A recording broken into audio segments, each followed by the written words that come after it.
就画出的圆，却从不圆满。孤独换这一个人的狂欢。我不爱了就别勉为其难，虽然我也不曾说声再见，用手画出的圆，却从不圆满。孤独换这一个人的狂欢。အားလုံးပဲမင်္ဂလာပါကျွန်တော်ရဲ့ဗီဒီယိုကနေကြိုဆိုလိုက်ပါတယ်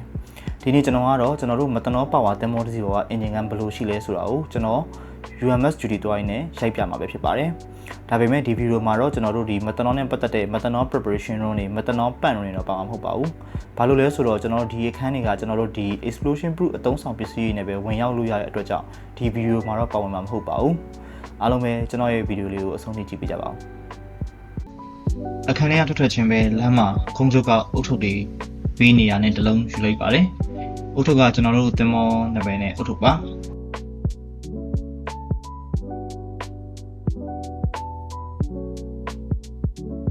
ကျွန်တော်လည်းအုတ်ထုပ်ကိုအခန်းမှာထားပြီးတော့အင်ဂျင်ကန်ကိုဆင်းဖို့အတွက်အပါတက်ရှိရာကိုသွားဖို့တက်လိပ်ကားစီကိုသွားခဲ့ပါတယ်ကျွန်တော်ကအခန်းက E တက်မှာဖြစ်တဲ့အတွက်ကျွန်တော် E တက်ကနေအပါတက်ကိုတက်လိပ်ကားနဲ့ဆင်းရမှာပါ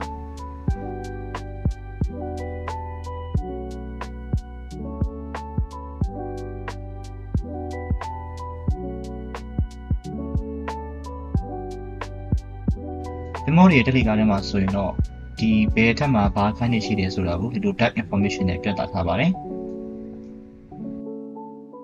အပါရရောက်ပြီဆိုရင်ပဲကျွန်တော်က safety shoe လိုက်ဖို့အတွက်ကျွန်တော် changing room ကိုသွားရပါတယ် changing room မှာတော့ကျွန်တော်နဲ့တူတူ GDC မှာကျွန်တော်ရဲ့ Oiler Fisher ကိုကျွန်တော်တွေ့ပြီးတော့ကျွန်တော်နှုတ်ဆက်လိုက်ပါတယ်ကျွန်တော်တင်မော်ဟာ engine ခန်းတက်တက် accommodation တက်တက်ဖြစ်တာကြောင့်ကျွန်တော်တို့ကအင်ဂျင်ခန်းကိုတွားဖို့အတွက် accommodation အောက်ကရှိတဲ့ passageway ကနေစဉ်အင်ဂျင်ခန်းကိုတွားရတာဖြစ်ပါတယ် accommodation အောက်မှာတော့ကျွန်တော်တို့ accommodation အတွက် sewage treatment plant လိုမျိုး air condition unit လိုမျိုးဆက်အသေးလေးတွေထားတဲ့ machinery space ဆိုတာရှိပါတယ်အဲကနေမှတစ်ဆင့်ကျွန်တော်တို့ကအခုမြင်နေရတဲ့ passageway တောက်လျှောက်အင်ဂျင်ခန်းကိုတွားရတာဖြစ်ပါတယ်အင်ဂျင်ခန်းကိုရောက်ချင်းကျွန်တော်တို့စတွေ့ရမှာတော့ဝိုင်လာပဲဖြစ်ပါတယ်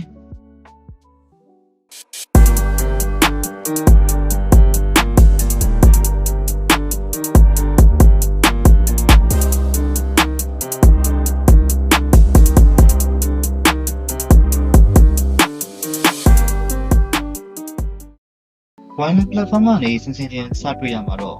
MAN BMW ရဲ့မတနောလောင်စာတုံးDual main engine ပဲဖြစ်ပါတယ်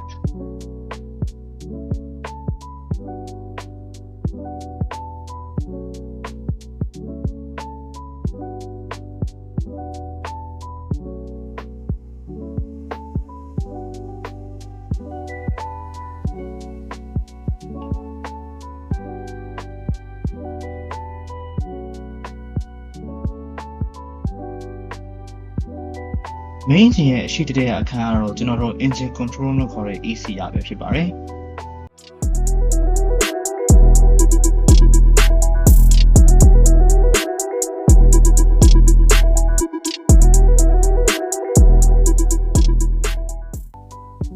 control နဲ့ကိုရောက်ပြီဆိုတာနဲ့အမှန်မုတ်ကနေလမ်းမုတ်ကိုပြောင်းရပါတယ်ပြီးတာနဲ့စက်တရဲ့အခြေအနေတွေကိုကွန်ပျူတာကနေတစ်ဆင့်ပြင်စစ်ဆေးပါတယ်ပြီးရင်တော့အပြင်အဆက်တရဲ့တကယ်အခြေအနေကိုတွားရောက်စစ်ဆေးရပါတယ်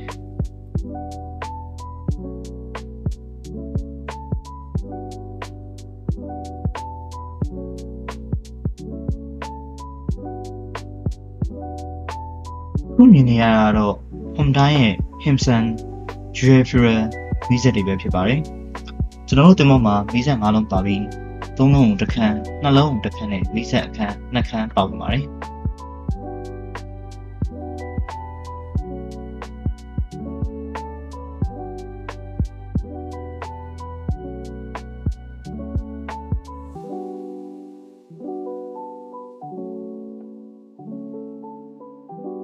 ကျွန်တော်တို့မီးစက်အထက်ကနေဆင်းသွားရင်တော့ကျွန်တော်တို့တွေ့ရမှာတော့ sewage treatment plant ဖြစ်ပါတယ်ဒါကတော့ engine ခန်းအတွက်ဖြစ်ပါတယ်ပြီးတော့ကျွန်တော်တို့ hydrofoil system ဖြစ်ပါတယ်ပြီးတော့တကားဆွဲဖွင့်ကြည့်လိုက်ရင်တော့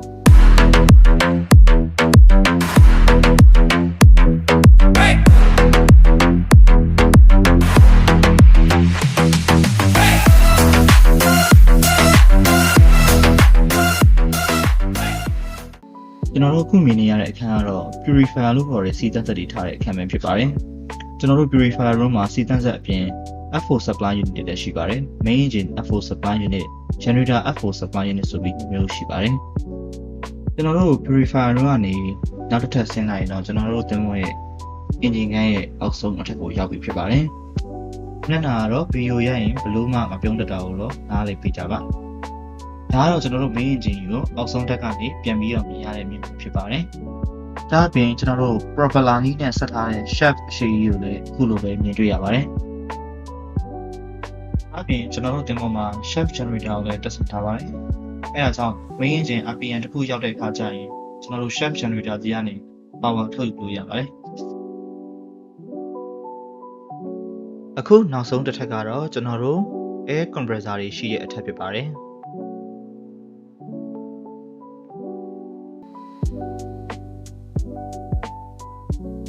ဒီထက်မှာတော့ကျွန်တော်တို့ air compressor တွေအပြင်ရေချိုချက်ဆက်လို့ခေါ်တဲ့ fresh water generator ကိုလည်းတွေ့ရမှာဖြစ်ပါတယ်။ဒါအပြင်ကျွန်တော်တို့ main air bottle နှလုံးကိုလည်းဒီအထက်မှာထားရှိတာဖြစ်ပါတယ်။